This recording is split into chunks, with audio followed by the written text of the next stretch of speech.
ఇష్టమా? నాకు అసలు ఇష్టం లేదన్నా. నాకే కాదు, వాళ్ళ ఇంట్లో వాళ్ళకి కూడా ఇష్టం లేదు. అసలు తనకే ఇష్టం లేదు.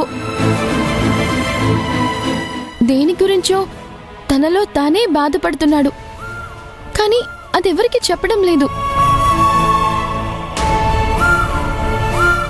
అలా మనసు చంపుకొని వెళ్తే చాలా ఇబ్బందులు పడతాడు. తను వెళ్ళకూడదన్నా. అయితే నేను చెప్పినట్టు చేస్తావా? చెప్పన్నా, ఏం చేయమంటావ్? నువ్వు అశ్విన్ వాళ్ళ ఇంట్లోనే ఉండాలి. నిన్ను మహేష్ గారికి అప్పగించే వరకు అశ్విన్ ఎక్కడికి వెళ్ళలేడు. అంటే నువ్వు వాళ్ళ ఇంట్లో ఉన్నంతకాలం వాడు విదేశాలకి వెళ్ళలేడు. కాబట్టి నువ్వు మహేష్ సార్తో హాస్టల్కు వెళ్ళను అని, అశ్విన్తో నువ్వు విదేశాలకి వెళ్ళడానికి వీల్లేదు అని గోల చేయి.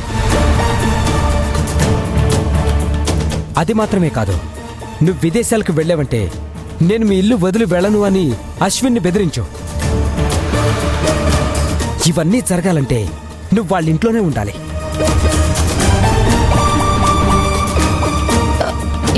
ఇప్పుడెలా వెళ్ళగలనన్నా?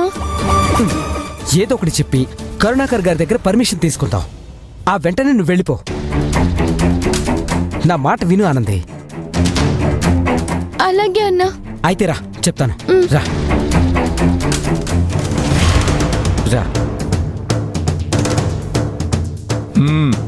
సార్, ఏంటి?